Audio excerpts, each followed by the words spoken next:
Bienvenidos a este rincón de calma donde las historias del pasado nos susurran al oído. Ponte cómodo, baja las luces y permite que el ruido del mundo se desvanezca.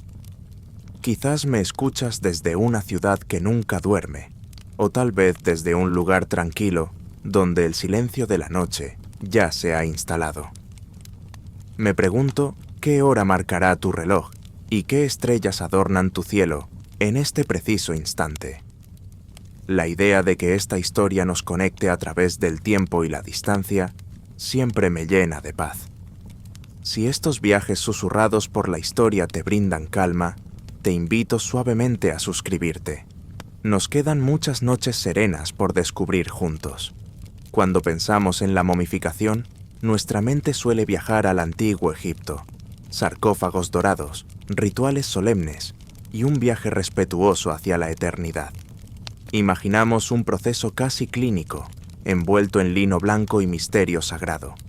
Pero esta es una versión higienizada, casi romántica, de una realidad histórica. La verdad es mucho más visceral, extraña y profundamente inquietante de lo que podrías concebir. La preservación de los muertos no fue siempre un acto de piedad. A menudo fue un accidente macabro, un experimento desesperado o una brutal declaración de poder. La historia de la momificación no es una línea recta hacia la vida eterna, sino un laberinto de cuerpos torturados por la sal, la arena y el hielo. Un testimonio de cómo la humanidad, en su miedo a la nada, ha estado dispuesta a manipular, desmembrar y transformar la carne de sus seres queridos de las formas más extremas. Esta noche no abriremos la tumba de un faraón, sino el oscuro baúl de los secretos más perturbadores de la conservación humana.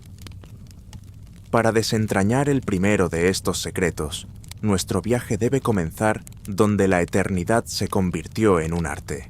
Olvidemos por un momento los sarcófagos resplandecientes.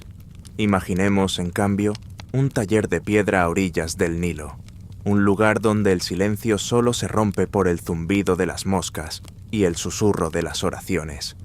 Es aquí, en el Wabet, el lugar puro, donde la promesa de la otra vida se construye a mano, y donde un joven llamado Ahmose está a punto de descubrir que el primer paso hacia la inmortalidad es el más brutal.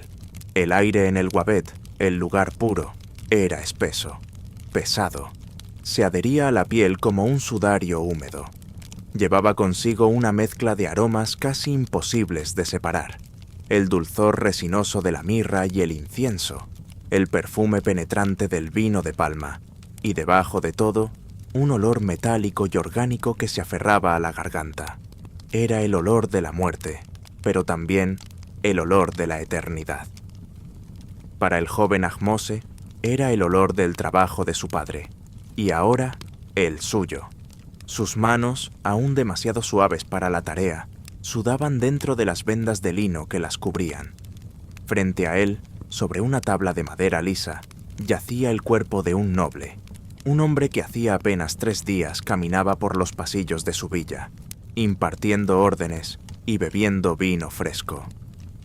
Ahora, su piel comenzaba a adquirir la palidez cerosa de la arcilla sin cocer. El maestro embalsamador, un hombre cuyo rostro parecía tallado en madera reseca, no decía nada.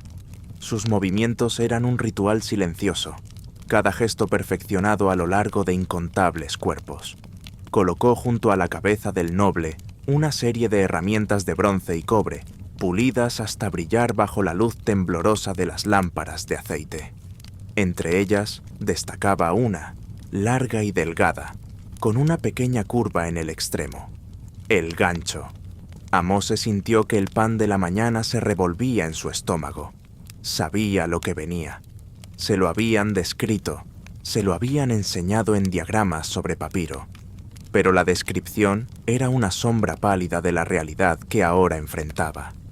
«Observa», dijo el maestro, su voz un susurro áspero como la arena. «El cuerpo es un recipiente. Para preservarlo, primero debemos vaciarlo de aquello que lo corrompe. El espíritu ya ha partido, pero la humedad de la vida permanece. Y la vida, muchacho, es el principio de la podredumbre. Pero aquí es donde el ritual se tornaba íntimo y brutal. No comenzaban por el pecho o el vientre, sino por la cabeza, el hogar de los pensamientos, los sueños y la identidad. El maestro tomó un cincel y un pequeño mazo. Con una precisión aterradora, colocó el cincel contra el hueso etmoides, la delgada lámina de hueso que separa la cavidad nasal del cerebro. Un golpe seco y preciso. Un crujido sordo, como una rama seca que se parte. Ahmose se estremeció. El noble, que había comandado ejércitos y aconsejado al faraón, ahora tenía un agujero en el cráneo, una puerta trasera abierta por la fuerza. El maestro dejó el cincel y tomó el gancho. Se lo ofreció a Ahmose.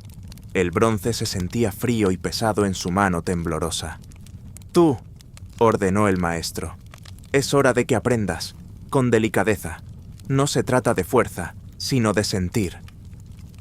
Con el corazón martilleando contra sus costillas, Ahmose introdujo la punta del gancho en la fosa nasal del noble. El contacto fue nauseabundo, una violación de la intimidad más profunda. Siguiendo las instrucciones susurradas por el maestro, movió el gancho hacia arriba, a través del agujero recién creado en el hueso. Sintió una resistencia blanda y luego una textura que su mente se negaba a identificar. «Ahora, agita», dijo el maestro. «Licúa la sede de su memoria. Convierte sus sueños en un arroyo». Ahmose obedeció, sus músculos tensos por la repulsión. Con movimientos lentos y rotatorios, batió el interior del cráneo.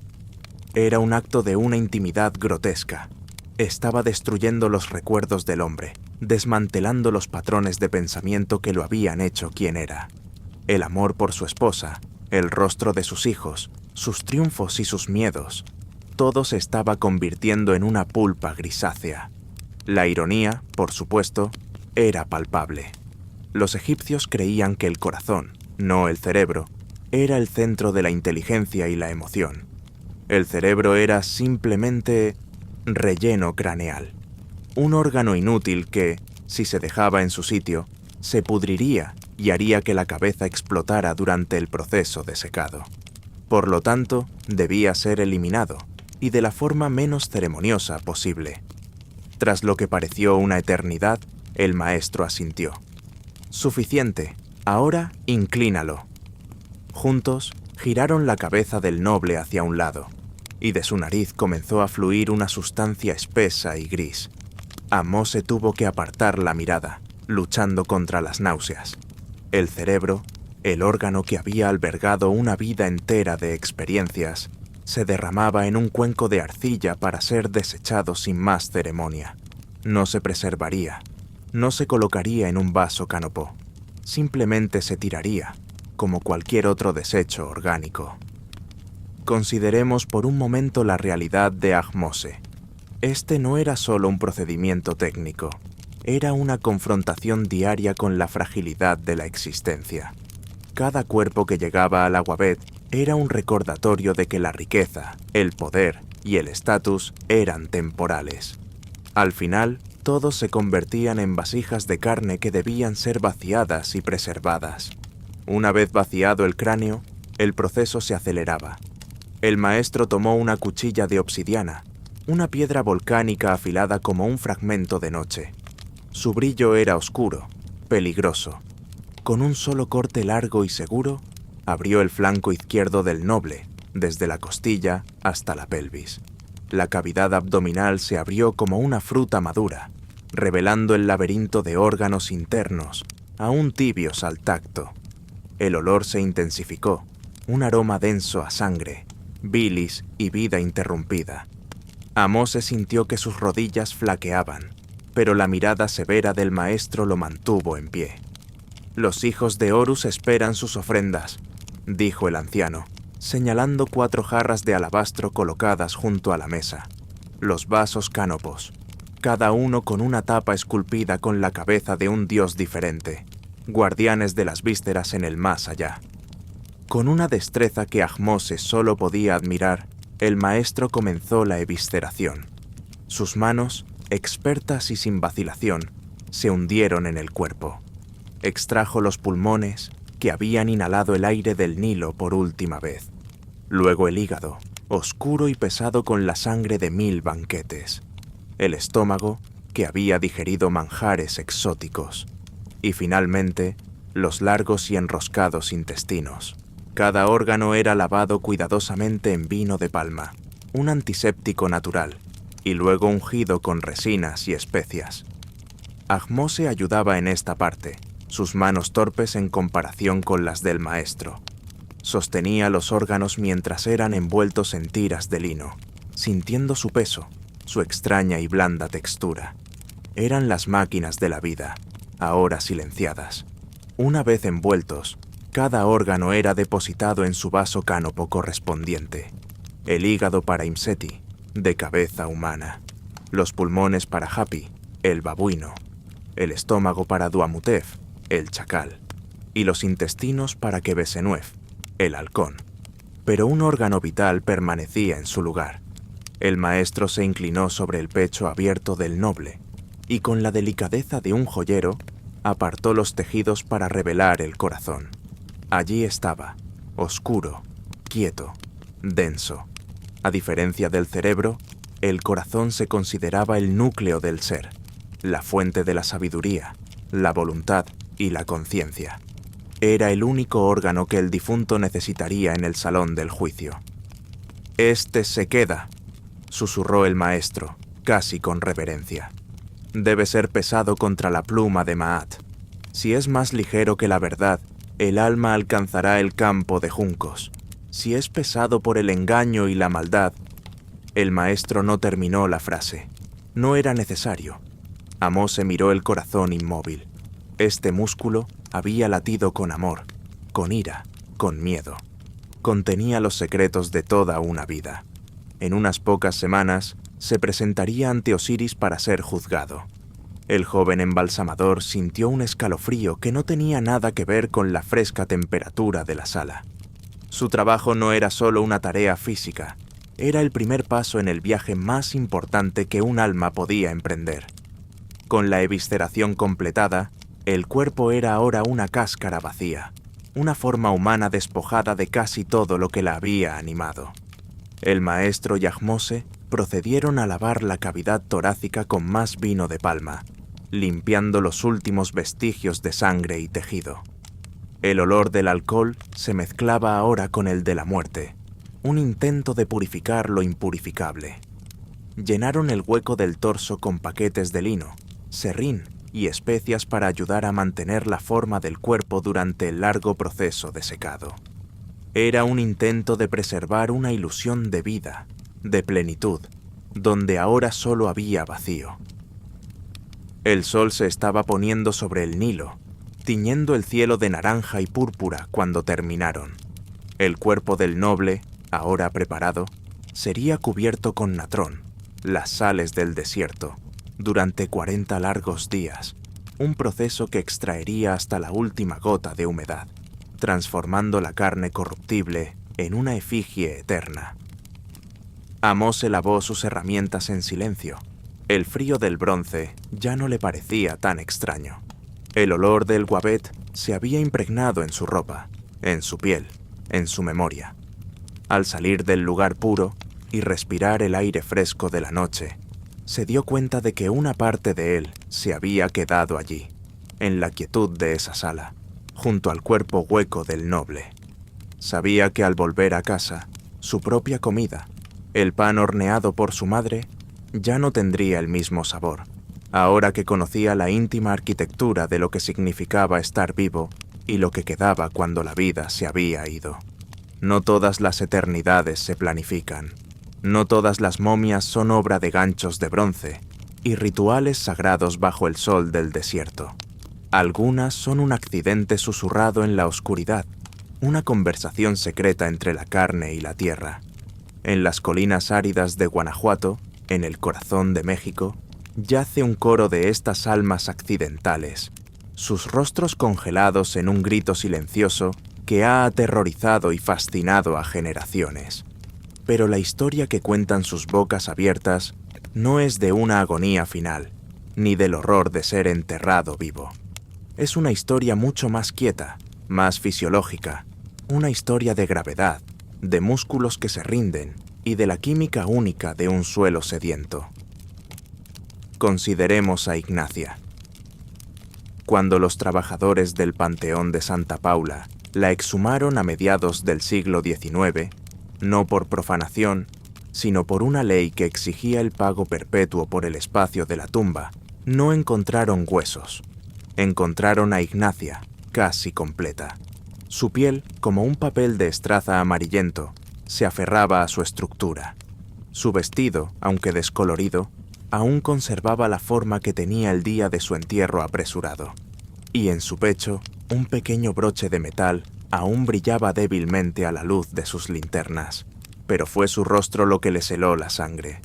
Sus ojos eran cuencas vacías, pero su boca estaba abierta de par en par, la mandíbula caída en un gesto que solo podía interpretarse como un grito primordial, un alarido de terror atrapado para siempre en su carne seca. La llamaron la mujer del broche, pero su leyenda se convirtió en la de la mujer que gritó hasta la eternidad. Pero aquí es donde la historia se vuelve realmente curiosa, no por lo sobrenatural, sino por lo profundamente natural. El grito de Ignacia no fue el último sonido que emitió.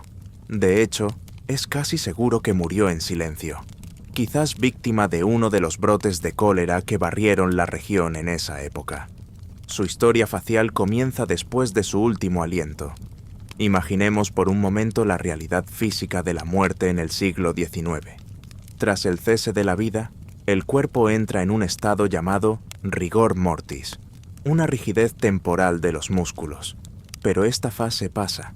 Después de unas horas o un par de días a lo sumo, los músculos se relajan por completo. Se vuelven flácidos, entregándose por fin a las leyes simples de la física. Para Ignacia, acostada en su simple ataúd de pino, este fue el primer paso de su transformación. El músculo macetero, esa poderosa bisagra que controla nuestra mandíbula, el mismo que nos permite masticar, hablar y apretar los dientes con frustración o determinación, se rindió. Liberada de la tensión de la vida, su mandíbula, por el simple y persistente tirón de la gravedad, cayó. Su boca se abrió, no en un grito, sino en un suspiro pasivo y final. Este es el primer acto del drama silencioso. No hay terror aquí, solo la rendición del cuerpo a la indiferencia del mundo físico. Luego viene el segundo acto, el que se desarrolla en la oscuridad de las criptas del Panteón. Guanajuato no es como cualquier otro lugar. El aire es seco y el suelo está preñado de minerales, azufre, nitratos, alumbre. Las criptas construidas sobre la tierra permitían que este aire seco y mineral circulara constantemente alrededor de los ataúdes. Para Ignacia, este ambiente se convirtió en su embalsamador accidental. En lugar de la lenta y húmeda descomposición que reduce la carne a polvo, su cuerpo comenzó a desecarse. La humedad se evaporó de su piel, sus músculos, sus órganos. El proceso fue rápido, ayudado por el calor atrapado en las criptas y la ventilación constante. Y a medida que la piel de Ignacia perdía su agua, comenzaba a encogerse. Pensemos en una fruta que se deja al sol. Su piel se arruga, se tensa, se adhiere a la pulpa que se encoge en su interior. Lo mismo le ocurrió a Ignacia. Su piel se tensó sobre los huesos de su rostro. Sus labios, ahora secos y quebradizos como hojas de otoño, se retiraron, tirando hacia atrás de las encías. Este encogimiento, combinado con la mandíbula ya caída por la gravedad, completó la ilusión del grito. La boca abierta, pasiva en su relajación, se vio estirada y fijada en esa posición por la piel tensa, creando una máscara de terror perpetuo. No fue un acto de desesperación, sino un simple y silencioso proceso de deshidratación. La ironía, por supuesto, es devastadora. La expresión que la hizo famosa, que la convirtió en un ícono del macabro, no tenía nada que ver con su experiencia emocional en la muerte. Su terror, si lo hubo, probablemente ocurrió antes, en los días febriles de la enfermedad que se la llevó. Podemos imaginarla en sus últimos días. La ciudad de Guanajuato sumida en el pánico del cólera. El sonido de las campanas de la iglesia doblando sin cesar. No para llamar a la oración, sino para contar a los muertos. El traqueteo de los carros de la muerte por las calles empedradas, recogiendo cuerpos de las puertas de las casas. Su entierro, como dice el resumen de su historia, fue sin duda apresurado. En tiempos de epidemia no había tiempo para los velorios prolongados ni para las elaboradas ceremonias fúnebres. El miedo al contagio era más fuerte que el respeto por los rituales. Probablemente fue envuelta en una simple mortaja, su broche favorito prendido a su vestido como un último gesto de amor de una familia rota por el dolor y el miedo, y llevada rápidamente al panteón. Es este contexto de pánico colectivo el que cuenta la verdadera historia de su grito. No es su grito personal, sino el eco silencioso del grito de toda una ciudad enfrentada a una muerte invisible e implacable. Y el broche, ese pequeño objeto de metal, oxidado por el tiempo pero aún intacto, cuenta una historia más veraz que sus labios abiertos. Habla de un día normal, de un vestido elegido con cierto cuidado, de un pequeño acto de belleza antes de que la enfermedad la reclamara. Es un ancla a su humanidad, un recordatorio de que antes de convertirse en la momia que grita, fue simplemente Ignacia, una mujer que, un día, se prendió un broche en el pecho. Cuando los trabajadores la sacaron de su nicho, no estaban desenterrando un monstruo, sino a una víctima de la circunstancia, víctima de la enfermedad, víctima de un entierro apresurado y, finalmente, víctima de la extraña alquimia de la tierra de Guanajuato. Ella fue una de las primeras de un coro creciente. A medida que más familias dejaban de pagar el impuesto de la tumba, más cuerpos eran exhumados, y muchos revelaban el mismo estado de conservación asombrosa. Hombres, mujeres, incluso bebés, todos con la piel seca y la boca abierta en ese mismo grito silencioso. No estaban condenados, no estaban atrapados en una agonía eterna. Simplemente eran un testimonio de un proceso natural extraordinario. Se convirtieron en el coro silenciente de Guanajuato, cada rostro una nota fija en una sinfonía de descomposición interrumpida. Al final, la historia de Ignacia no es una de terror sobrenatural.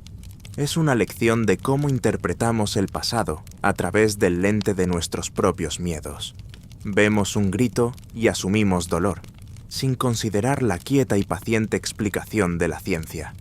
Vemos una momia y asumimos una maldición, sin apreciar la rara confluencia de condiciones ambientales que la crearon. Y así, Ignacia y los otros se unieron al coro silencioso, sus gritos no de dolor, sino un eco mudo de la historia misma, un testamento de que cada cuerpo tiene una historia, y a veces la tierra misma se niega a dejar que se olvide. Pero la tierra guarda más secretos que los de la carne. A veces, los propios huesos, en su composición química, pueden narrar historias de envenenamiento lento y traiciones silenciosas, esperando que una mirada más atenta descifre la verdad. Hay una sed más profunda que la del cuerpo, una sed de permanencia, de trascender la putrefacta inevitabilidad de la carne. En las brumosas montañas del norte de Japón, en la prefectura de Yamagata, ciertos monjes de la escuela budista Shingon encontraron una respuesta a esta sed. No buscaron la inmortalidad en textos sagrados o en la promesa de una reencarnación favorable. La buscaron en sus propios cuerpos, a través de un proceso de autodisciplina tan brutal y tan metódico que desafía la comprensión moderna. Se llama Soku Shinbutsu, el acto de convertirse en un Buda en vida, o más exactamente, en tu propio cuerpo momificado.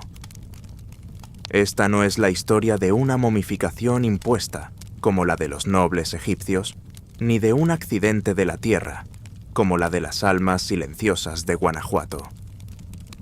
Es la crónica de una voluntad de hierro, de una fe llevada a su conclusión más literal y aterradora. Sigamos los últimos meses de Tetsumonkai, el monje del templo enclavado en la ladera del monte Yudono. No es un hombre joven. Sus ojos, profundos y claros, han visto pasar más de 60 inviernos.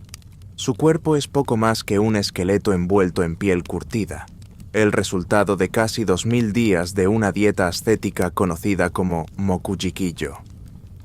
Durante los primeros 1000 días, Tetsumonkai consumió únicamente lo que el bosque le ofrecía: nueces, semillas, bayas, raíces y la corteza de los pinos. Cada bocado era una meditación, un acto deliberado para despojar a su cuerpo de toda grasa y músculo superfluo. La grasa, entendían los monjes, retiene la humedad y atrae a los gusanos tras la muerte. El hambre constante era su compañera, un recordatorio perpetuo de la naturaleza transitoria del mundo físico. Se estaba vaciando a sí mismo, preparándose para convertirse en un recipiente puro. Durante los siguientes 1000 días, la dieta se volvió aún más estricta. Solo cortezas y raíces. Su cuerpo, ya emaciado, se consumió aún más. Su energía vital se redujo a una llama pequeña y parpadeante, concentrada enteramente en su propósito. Se estaba desprendiendo de su humanidad, capa por capa, como si mudara una piel que ya no le servía. Pero es aquí donde la historia de Tetsumonkai se vuelve verdaderamente cruel y al mismo tiempo sublime. Al entrar en sus últimos 100 días, comenzó el ritual final de purificación.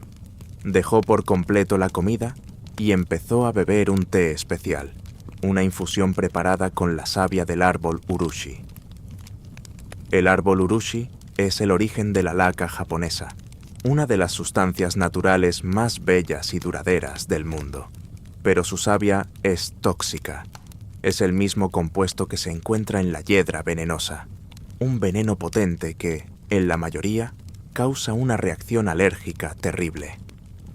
Para Tetsumonkai, sin embargo, era el último sacramento. Consideremos por un momento la realidad de Tetsumonkai.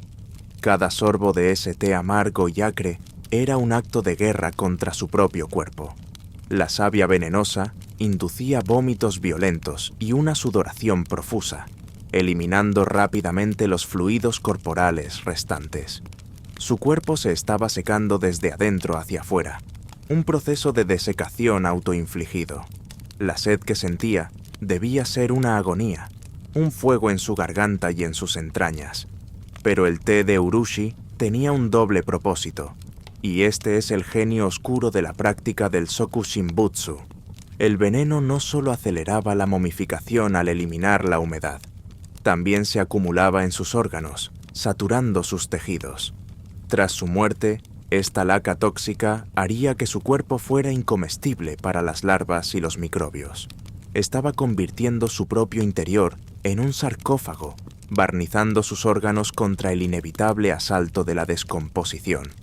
Su cuerpo se había convertido en un laboratorio alquímico, transformando el veneno en un instrumento de santidad. Durante esos últimos meses, Tetsumonkai apenas se movía. Pasaba sus días en meditación, su mente enfocada en el vacío, su conciencia desprendiéndose de las sensaciones de su cuerpo torturado. Otros monjes lo atendían, llevándole su té venenoso, observando en silencio su lenta y deliberada partida de este mundo. No había tristeza en sus rostros, solo una profunda reverencia. Estaban presenciando un acto de devoción supremo. Finalmente, llegó el día. Tetsumonkai, ahora apenas un susurro de hombre, débil pero con una claridad absoluta en sus ojos, indicó que estaba listo. Los otros monjes lo llevaron a un pequeño pozo de piedra que habían cavado en el suelo del templo.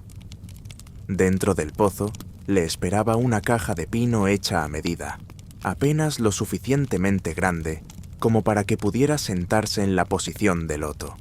No había lucha ni miedo. Tetsumonkai se sentó en la posición de meditación dentro de la caja. El olor a pino fresco llenaba el aire, un extraño contraste con el olor a enfermedad y veneno que emanaba de su propio cuerpo. Le entregaron una pequeña campana de bronce, sujeta a un cordón. Luego le pasaron un delgado tubo de bambú a través de un agujero en la tapa de la caja. Sería su única conexión con el mundo de los vivos, su único canal para el aire. La tapa de pino se colocó sobre él, sumergiéndolo en una oscuridad casi total. El sonido se apagó, reemplazado por el eco de su propia respiración, ahora superficial y rasposa. Entonces, escuchó el primer golpe de tierra contra la madera. Los monjes estaban enterrándolo vivo. El sonido de las palas era rítmico, solemne. Con cada palada de tierra y carbón que cubría la caja, el mundo exterior se desvanecía un poco más. La luz desapareció por completo. El aire que entraba por el tubo de bambú se volvió más pesado, con el sabor de la tierra húmeda. Estaba solo, en la oscuridad, en el corazón de la montaña. Pero no estaba esperando la muerte. Estaba esperando la budeidad. Cada día, a la misma hora, Tetsumonkai hacía sonar la pequeña campana. Un único y claro tañido que viajaba a través de la tierra hasta los oídos atentos de los monjes en el templo de arriba. El sonido era una afirmación. Todavía estoy aquí. Todavía estoy meditando. El viaje continúa. Para los monjes en la superficie, ese sonido diario era un punto focal para su propia práctica. Escuchaban, esperaban y enviaban sus propias meditaciones hacia el hombre enterrado bajo sus pies, apoyándolo en su transición final. Día tras día, la campana sonó.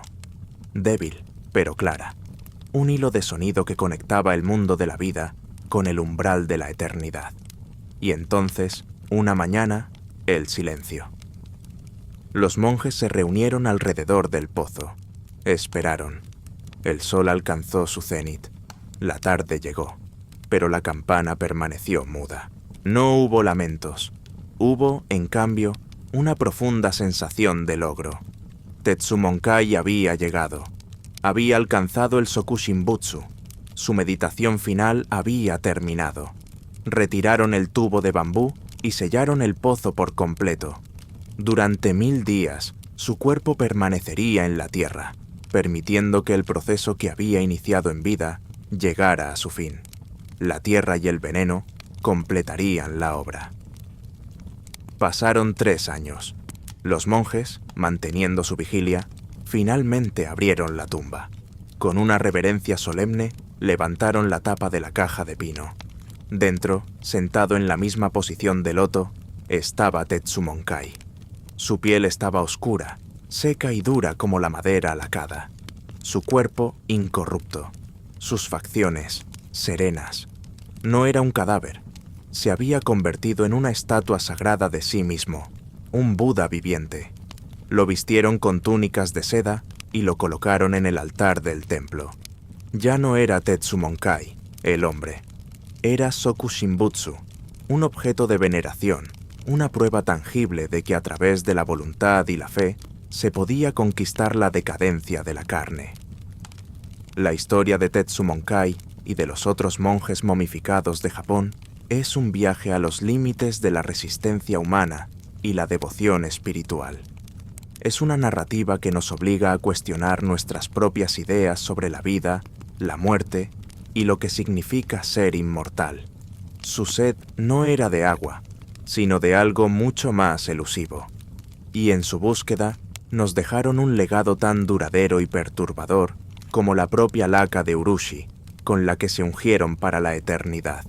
Pero no todos los cuerpos que desafían el tiempo lo hacen por elección divina. Algunos, por el contrario, son preservados por la ciencia del asesinato, sus tejidos guardando los secretos no de la fe, sino del veneno administrado por otra mano.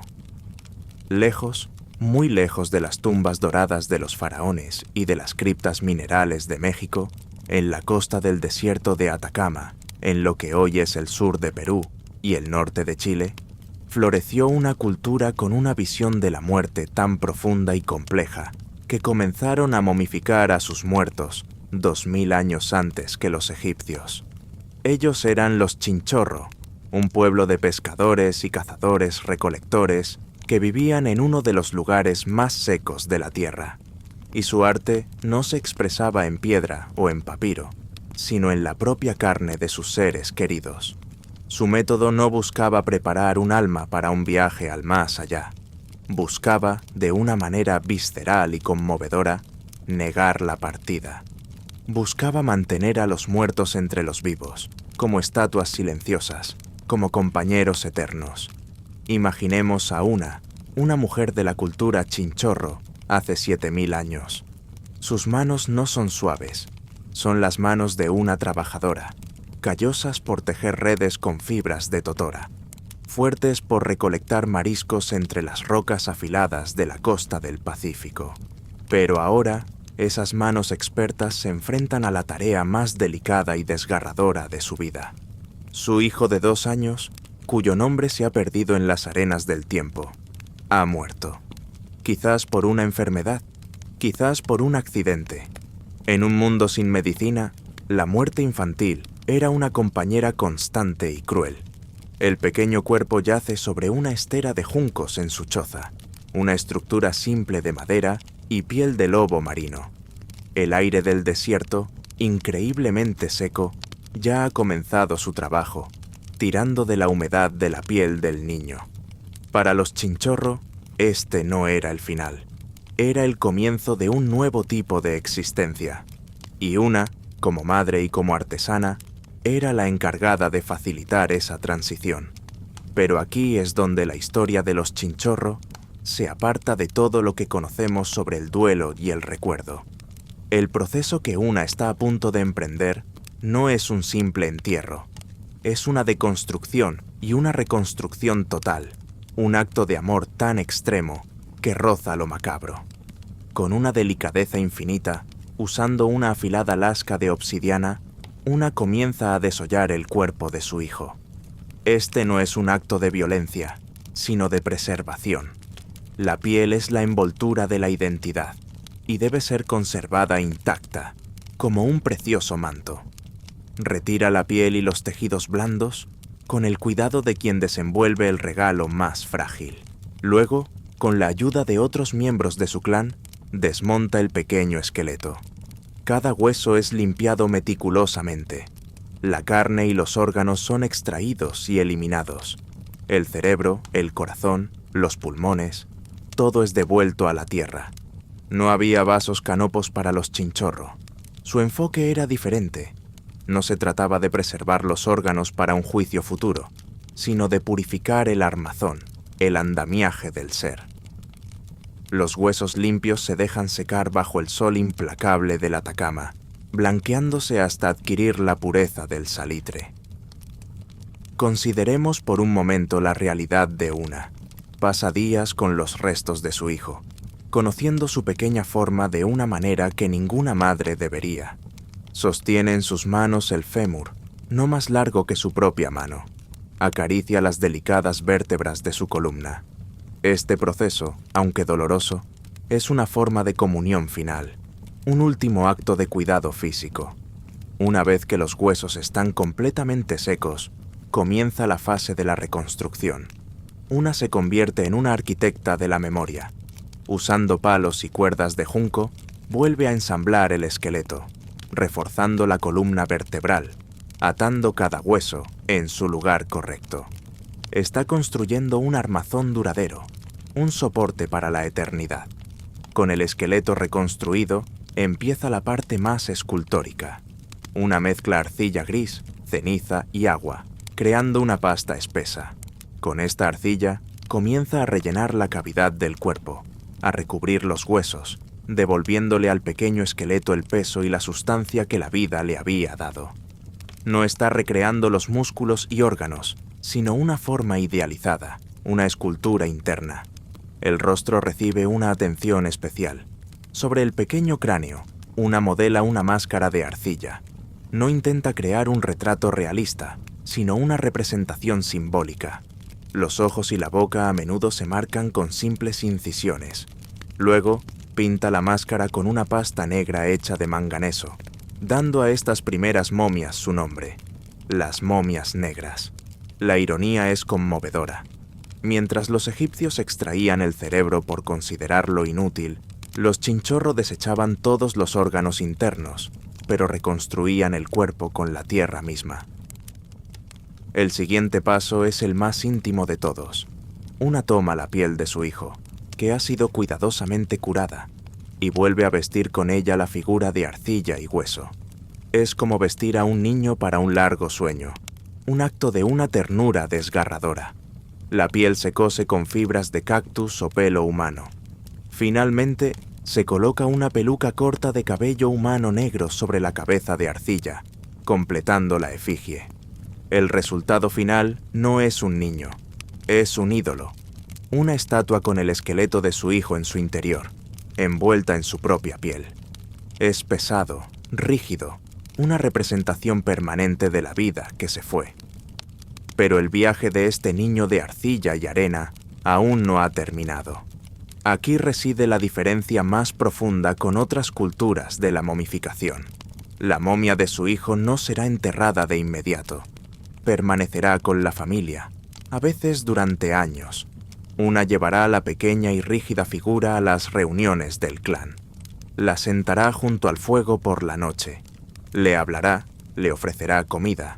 La cuidará como si una parte de su espíritu aún residiera en esa forma reconstruida. La muerte para los Chinchorro no era una separación. No era una puerta que se cerraba para siempre. Era una transformación. Los muertos no se iban. Simplemente cambiaban de estado. Se convertían en parte del tejido social de los vivos, ancestros silenciosos que participaban en la vida diaria de la comunidad. Imaginemos el paisaje emocional de esta práctica. Una aldea donde los vivos y los muertos coexisten. Niños jugando junto a las estatuas momificadas de sus hermanos fallecidos. Familias compartiendo sus comidas con los cuerpos preservados de sus abuelos. El dolor de la pérdida se mitigaba con la presencia física constante del ser querido. No había un adiós definitivo, solo un hasta luego, en una forma diferente. Esta práctica, centrada abrumadoramente en bebés y niños, sugiere una cultura devastada por una altísima mortalidad infantil. Cada momia era un monumento al dolor de unos padres, un intento desesperado de aferrarse a un hijo arrebatado demasiado pronto. Al transformar el cuerpo frágil y corruptible en una figura duradera y sólida, los padres Chinchorro ejercían un control sobre la muerte, negándole su victoria final. Le robaban a la descomposición su botín. Con el tiempo, las técnicas Chinchorro evolucionaron. Las momias rojas, de un período posterior, implicaban un método diferente. Se hacían incisiones para extraer los órganos, la cavidad se secaba y se rellenaba, y el cuerpo se pintaba con ocre rojo. Más tarde aún, las momias con vendaje se cubrían con capas de piel de animal o tela. Pero el impulso fundamental seguía siendo el mismo: la preservación a toda costa. Eventualmente, después de meses o años de convivir con ella, una llevará la momia de su hijo al lugar de descanso final. Las momias Chinchorro se enterraban en grupos familiares, a menudo justo debajo del suelo de las mismas chozas donde vivían sus descendientes. Crearon necrópolis de familias, donde generaciones de vivos y muertos compartían el mismo espacio vital. El desierto de Atacama, el lugar más seco del planeta, fue el socio involuntario de los Chinchorro en este empeño. El ambiente árido ayudó a preservar los cuerpos, quizás inspirando a los Chinchorro a perfeccionar lo que la naturaleza ya había comenzado. La tierra misma se convirtió en un taller de momificación, y así el hijo de una se unió a los otros niños de arcilla y arena, sus cuerpos duros y pintados, sus rostros máscaras inescrutables. Se convirtieron en una familia eterna bajo el suelo del desierto más seco del mundo. Un coro silencioso que atestigua el primer intento de la humanidad de derrotar al olvido. Pero no todas las tumbas familiares guardan historias de amor y reconstrucción. Algunas ocultan relatos de poder, traición y asesinato. donde los huesos mismos se convierten en los únicos testigos de crímenes dinásticos, esperando que la ciencia moderna les dé voz. La montaña es un dios. Para nosotros, los que vivimos bajo su sombra, esta no es una metáfora. Es la verdad fundamental del universo. Los grandes apus, los espíritus de las cumbres, observan, juzgan y exigen. Dan la lluvia para nuestras cosechas de maíz y quinoa, guían a nuestras llamas en sus sendas y mantienen el equilibrio cósmico que permite que el imperio, el Tahuantinsuyo, florezca. Pero su favor no es gratuito, exige reciprocidad, exige el sacrificio más puro. Me llamo Tupac, soy un sacerdote del sol, y mi vida ha estado dedicada a comprender y apaciguar a estos dioses de piedra y hielo. Hoy, mi deber es el más solemne y el más honorable, acompañar a la ofrenda perfecta en su viaje final. Ella tiene 15 años. Fue elegida hace más de un año en su lejana provincia por su perfección. No tiene una sola cicatriz, ninguna marca. Su cuerpo es un recipiente inmaculado. Desde el día de su elección, dejó de ser una niña con un nombre familiar. Ahora es una Akla, una elegida, y pronto será una con el Apu. La llamamos la doncella. Nuestro viaje comenzó hace meses, en el corazón del imperio, la gran ciudad de Cusco. Fue una procesión magnífica. La doncella, vestida con los textiles más finos, tejidos con los colores del arco iris y plumas de aves exóticas, era tratada como una divinidad viviente. A su paso, los aldeanos se arrodillaban, ofreciendo oraciones y pequeños regalos. No la veían como a una víctima, sino como a su embajadora ante los dioses, un honor que elevaba a toda su familia y a su comunidad. Yo caminé a su lado, junto con otros sacerdotes y su séquito. Nuestro lento avance era un ritual en sí mismo, deteniéndonos en cada huaca, cada santuario de piedra, cada arroyo sagrado en el camino. En cada parada hacíamos ofrendas de hojas de coca, conchas de spondylus y figurillas de oro en miniatura. La doncella participaba en estas ceremonias con una serenidad que iba más allá de sus años. Había aceptado su destino. Entendía que su vida no terminaba, sino que se transformaba. Se convertiría en una guardiana eterna, vigilando al imperio desde la cumbre del mundo. Ahora, después de meses de caminar por los valles y llanuras, hemos comenzado el ascenso final. Estamos en las laderas del Yuyayaco, una de las montañas más altas y sagradas de los Andes. El aire aquí es tan delgado que parece vidrio molido en los pulmones. Cada paso es un esfuerzo monumental. El mundo de abajo, con sus colores verdes y marrones, se ha desvanecido, reemplazado por un universo de roca ocre, nieve eterna y un cielo de un azul tan profundo que duele mirarlo. Aquí arriba, el silencio es el lenguaje principal. El único sonido es el del viento, un gemido constante que parece la voz del propio Apu. Mis pulmones, acostumbrados a la altitud de Cusco, luchan por encontrar suficiente vida en el aire. Mis labios están agrietados y mi cabeza palpita con un dolor sordo, pero la doncella camina con una calma sobrenatural. Durante todo el viaje, le hemos proporcionado las mejores hojas de coca. Ella las mastica constantemente, formando una pequeña bola en su mejilla. La coca, un regalo de los dioses, aleja el hambre, la sed y el cansancio. La mantiene en un estado de leve euforia, un puente entre este mundo y el mundo de los espíritus. Pero aquí es donde la historia se vuelve realmente íntima. A medida que nos acercamos a la cumbre, a más de 6.700 metros sobre el nivel del mar, el ritual de preparación se intensifica. El objetivo ya no es solo mantener su fuerza, sino prepararla para su transición. Le ofrecemos chicha, la cerveza de maíz sagrada. Pero esta no es la bebida ligera de las fiestas. Es una versión mucho más potente, fermentada durante más tiempo, con un poder embriagador que calma el cuerpo y libera la mente. Bebe lentamente de una copa de cerámica, sus ojos oscuros fijos en la cumbre que nos espera. No muestra miedo. Quizás la coca y la chicha han embotado esa emoción. O quizás, en su estado elevado, realmente ve lo que nosotros solo podemos imaginar, el honor de su destino. Consideremos por un momento la realidad de su cuerpo. El alcohol y las hojas de coca no son solo para su mente. Tienen un propósito físico. Dilatan sus vasos sanguíneos, lo que, irónicamente, la hace sentir más cálida mientras acelera la pérdida de calor de su cuerpo. La adormecen, la deslizan hacia un estado de somnolencia pacífica. Este no es un acto de crueldad. Desde nuestra perspectiva, es un acto de misericordia. La estamos ayudando a dormirse, a que su paso hacia el Apu sea tan suave como la nieve recién caída. Finalmente, llegamos a la cumbre. El mundo se extiende bajo nosotros como un mapa tejido por los dioses. Es un lugar de un poder abrumador. Aquí, en un pequeño refugio de piedra que construimos en un viaje anterior, se llevará a cabo el rito final. La doncella se sienta en el centro del pequeño recinto.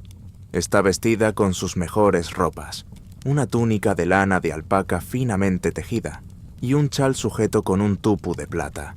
Su largo cabello negro está trenzado con hilos de oro.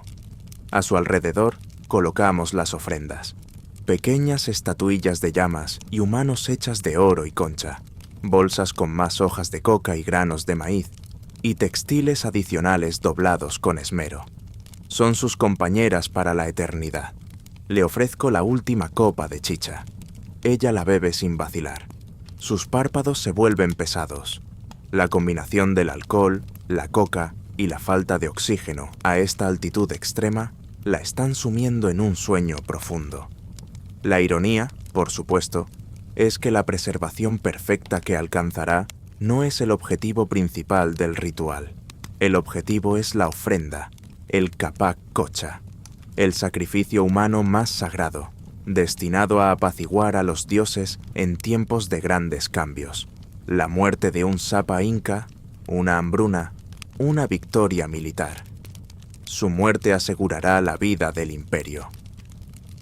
Con la delicadeza con la que uno acostaría a un niño, la acomodamos en su posición final, sentada, con las piernas cruzadas y la cabeza ligeramente inclinada hacia adelante, como si estuviera meditando. El frío ya es intenso, calando hasta los huesos. Para ella, en su estado de intoxicación, probablemente se siente como una somnolencia acogedora. Mi papel como sacerdote está casi completo. Me arrodillo ante ella y susurro las oraciones finales. No le hablo a una niña moribunda, sino a una divinidad naciente. Le agradezco su sacrificio en nombre del Sapa Inca y de todo el Tahuantinsuyo. Le aseguro que será honrada por siempre, que su espíritu ahora vigilará al imperio desde el corazón de la montaña. Ella no responde. Su respiración es superficial, apenas perceptible. Está dormida. Salimos del pequeño recinto y sellamos la entrada con piedras, creando una tumba que la protegerá del viento y de los cóndores.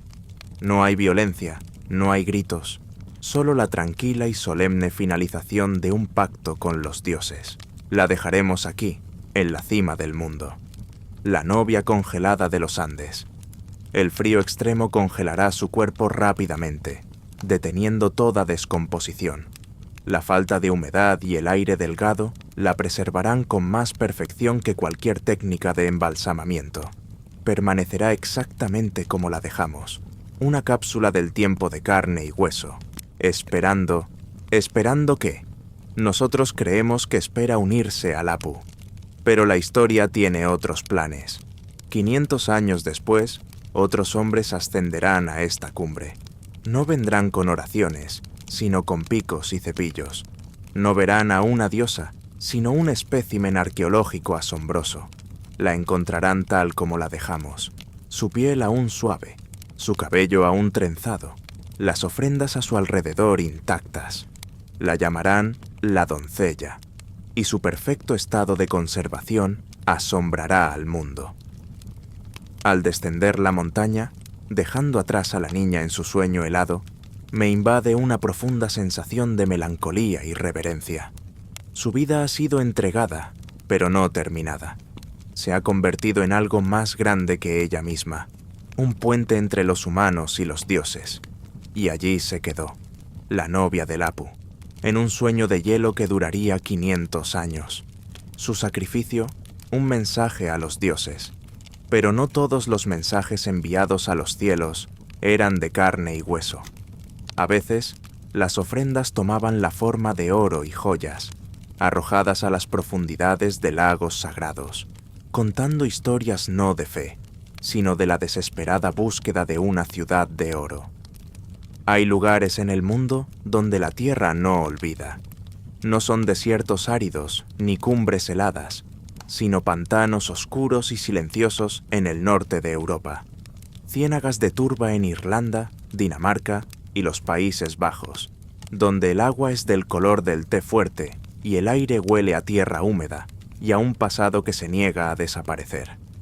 Estos pantanos son lugares liminales, fronteras entre el mundo de los vivos y otro, más antiguo y misterioso. Y durante milenios, los pueblos de la Edad del Hierro que vivían en sus orillas los vieron como puertas sagradas, portales a los dioses. Y como todos los portales, exigían un peaje. A veces, ese peaje era la vida de un rey. Imaginemos a Seamus. No lo encontramos como un cuerpo en la turba, sino como un hombre vivo, hace más de 2000 años. No es un campesino, sino un jefe de clan, un pequeño rey cuyo poder se mide por el ganado que posee y la lealtad de sus guerreros. Su cabello es rojo como el óxido y lleva un torque de bronce en el cuello, símbolo de su estatus. Pero el mundo de Seamus se está desmoronando. Las lluvias no han llegado. Los cultivos de cebada se marchitan en los campos y el ganado enflaquece. El sol de verano, que debería ser una bendición, se ha convertido en una maldición que agrieta la tierra. Sus sacerdotes, los druidas de túnicas blancas, leen los augurios en el vuelo de los pájaros y en las entrañas de los animales sacrificados. Y su veredicto es unánime y terrible. Los dioses están sedientos. La tierra ha perdido su equilibrio, y solo un sacrificio de la más alta categoría puede restaurarlo. La comunidad se reúne en el claro sagrado, un círculo de piedras antiguas. La decisión no se toma a la ligera, es un acto de desesperación comunal, y la conclusión es inevitable. Para que la tierra vuelva a ser fértil, el rey, cuya vitalidad está intrínsecamente ligada a la de su pueblo, debe ser entregado. Seamus no es arrastrado a su destino, lo acepta. Es el pacto que hizo cuando aceptó el torque de liderazgo. Su vida a cambio de la de su gente. No hay ira en su rostro, solo una resignación profunda y solemne.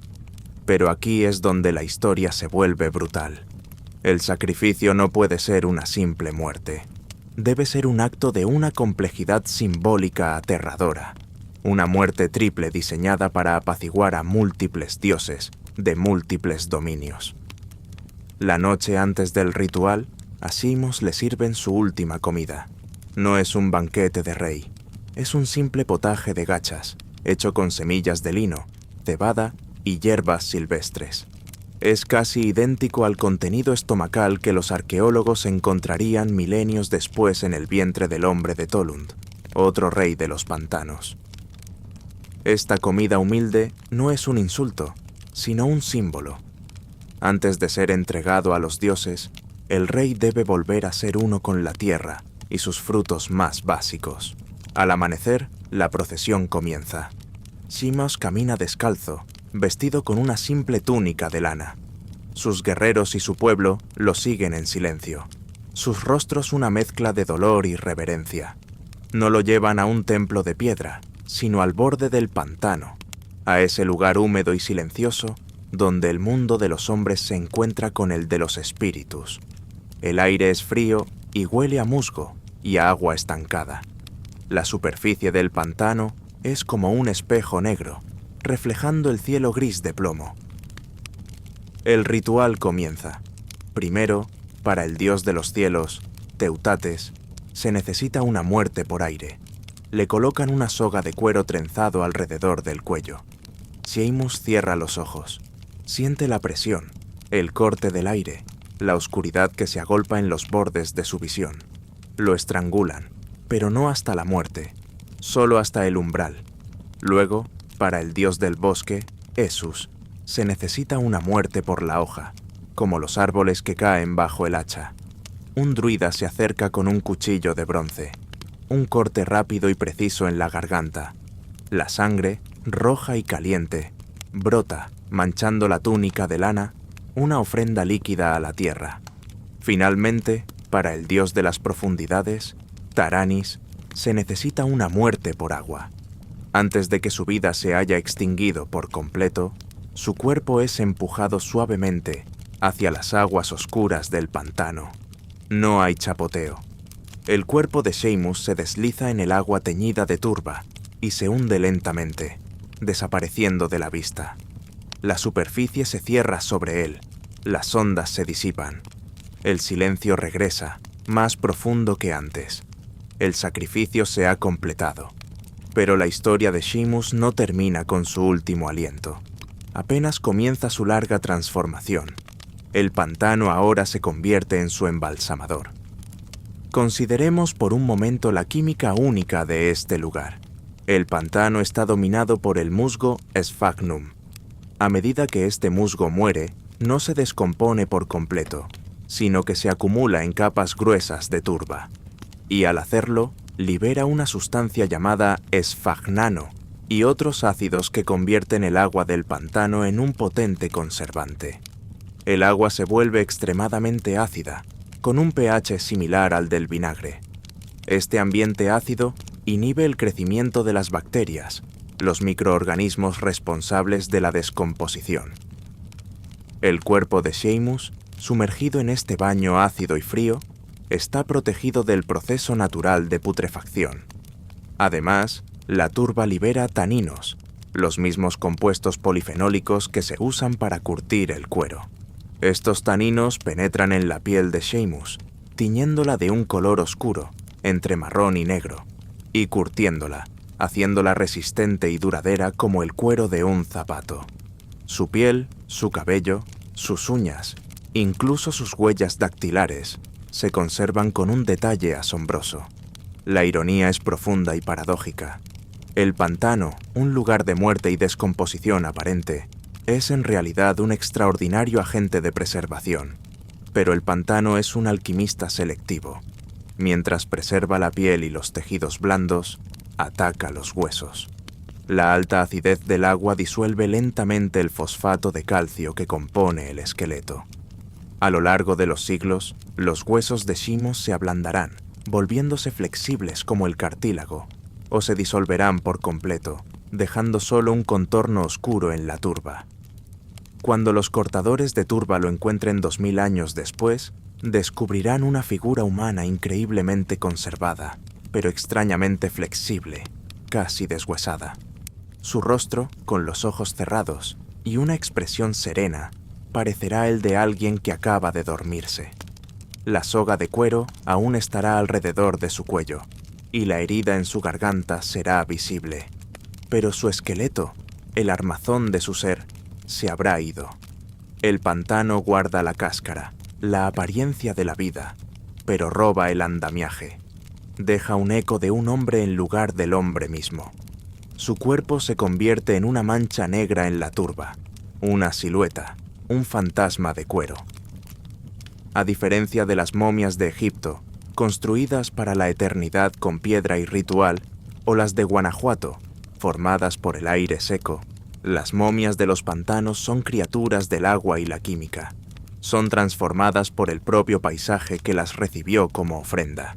El sacrificio de Sheamus y el de cientos como él que han sido encontrados en los pantanos de Europa no fue en vano según la creencia de su pueblo. Quizás las lluvias regresaron, quizás los cultivos crecieron de nuevo. El pacto con los dioses se había cumplido. Su rey se había convertido en uno con la tierra, asegurando la continuidad de su gente. Su cuerpo, encontrado milenios después, cuenta una historia doble. Por un lado, una historia de una fe brutal, de una sociedad que creía que el orden cósmico requería el sacrificio de sus líderes. Por otro, una historia de una química natural asombrosa, un proceso de momificación accidental que nos ha dejado un retrato inquietantemente íntimo de un pasado lejano. Y así, Sheamus, el rey sacrificado, duerme en su cama de turba, su piel un mapa de un pacto olvidado. Su cuerpo nos cuenta una historia de fe y muerte, pero a veces los muertos no necesitan ser preservados para contar sus historias. A veces, todo lo que se necesita es un solo hueso, un fragmento de cráneo en una cueva de Siberia, para revelar la existencia de toda una rama de la familia humana que creíamos perdida para siempre.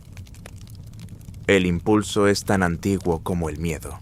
Desde que el primer humano miró un cuerpo amado y vio la quietud donde antes había vida, hemos librado una guerra contra el final. Los egipcios usaron sales de natrón y lino, los chinchorro, arcilla y la paciencia de un artesano. Los monjes de Yamagata, su propia voluntad de hierro. Los incas, la pureza helada de sus montañas sagradas. Cada cultura, a su manera, ha intentado negociar con el olvido, preservar el recipiente con la esperanza de que el contenido, el alma, la conciencia, pudiera de alguna manera perdurar. Hemos viajado a través de estas historias, desde el calor seco de Egipto hasta el frío penetrante de los Andes. Pero nuestra última parada no es en el pasado antiguo, es en un pasado mucho más reciente, uno que aún vibra con el zumbido de la tecnología y el eco de una promesa aún por cumplir. Nos adentramos en el mundo de la criogenia. Esta es la momificación de la era espacial, el embalsamamiento de la ciencia ficción. No utiliza resinas ni ganchos, sino nitrógeno líquido, y la fe ciega en un futuro que aún no hemos escrito. Y en el corazón de esta historia moderna se encuentra un hombre, el pionero, cuyo cuerpo congelado representa la máxima apuesta de la humanidad contra la finalidad de la muerte. Su nombre era James Bedford. Nuestra historia no comienza en un templo o en una tumba de piedra, sino en un hospital de California en el verano de 1967. James Bedford, un profesor de psicología de 73 años, se estaba muriendo. El cáncer de riñón, que ya se había extendido a sus pulmones, le había robado el futuro. Los médicos no le dieron ninguna esperanza. La muerte era una certeza inminente, pero Bedford había leído un libro que le ofrecía una posibilidad diferente, una rendija de luz en la oscuridad que se cernía sobre él. La perspectiva de la inmortalidad, de Robert Ettinger. El libro planteaba una idea radical.